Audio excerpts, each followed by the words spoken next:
Bien-aimés de Dieu, que la paix de Christ soit toujours avec vous. Aujourd'hui, nous continuons notre série Mosenou avec un grand saint de l'Église, Saint Germain de Paris. Chez nous en Afrique, on respecte beaucoup les anciens qui aident les pauvres. Eh bien, Saint Germain était exactement comme ça. Un évêque qui n'hésitait pas à vendre les objets précieux de l'Église pour nourrir les affamés. Restez jusqu'à la fin. Vous allez découvrir pourquoi cet homme est devenu le protecteur de Paris et ce qu'il peut nous enseigner aujourd'hui. Saint Augustin est né vers l'an 496 dans l'Auvergne, dans le centre de la France. Il devient prêtre, puis en 555, il est nommé évêque de Paris. À cette époque, bien-aimé de Dieu, Paris n'était pas encore la grande et belle ville que nous connaissons. C'était une petite cité, une cité encore marquée par les invasions et la misère. Saint-Germain arrive dans une ville pleine de pauvres, de prisonniers et de malades. Et au lieu de rester dans son palais épiscopal, il passe ses journées et ses nuits à servir les plus démunis. Un proverbe de chez nous dit, ce n'est pas le titre qui fait l'homme, c'est l'homme qui fait le titre. Saint-Germain avait un grand titre puisqu'il était évêque, mais il vivait comme un serviteur et c'est pourquoi il est devenu un grand homme. Ce qui a rendu Saint-Germain célèbre, c'est sa charité sans limite. On raconte justement qu'il est arrivé un moment où il n'avait plus d'argent pour nourrir les pauvres. Alors, il a fait une chose incroyable.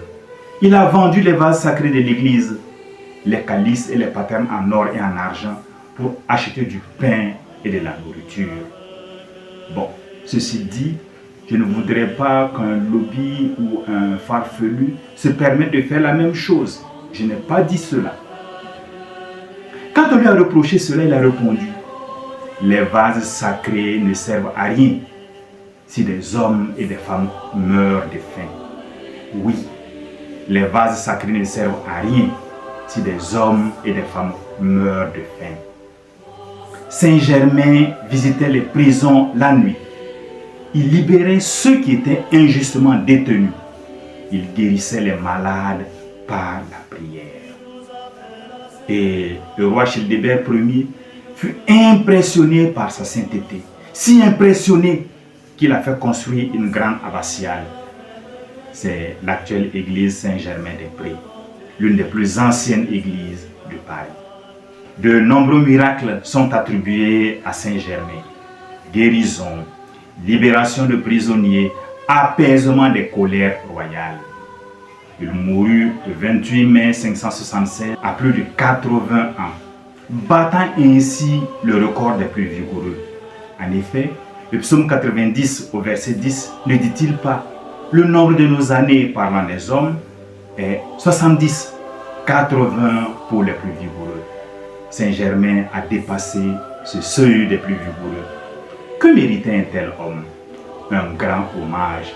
Et c'est ce qui fut fait.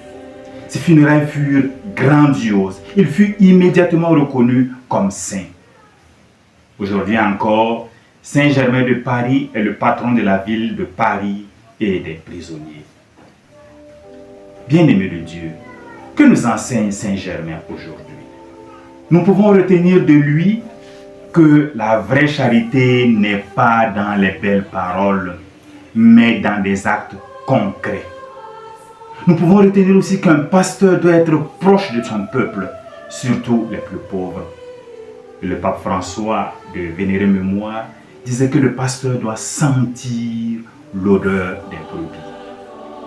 Nous pouvons retenir aussi que même dans une position élevée, on peut rester humble et serviteur. Un proverbe africain dit, celui qui donne aux pauvres prête à Dieu. Et je crois que Saint-Germain a beaucoup prêté à Dieu.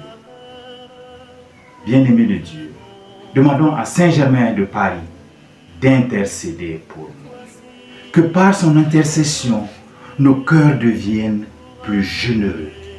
Que par son intercession, nos évêques, nos prêtres soient des pasteurs selon le cœur même de Dieu. Que par son intercession, nos villes et nos pays connaissent la paix et la justice. Sainte Vierge Marie, Mère de l'Église, priez pour nous. Si cette vidéo vous a plu, likez et abonnez-vous. Activez la cloche et partagez-la dans vos groupes.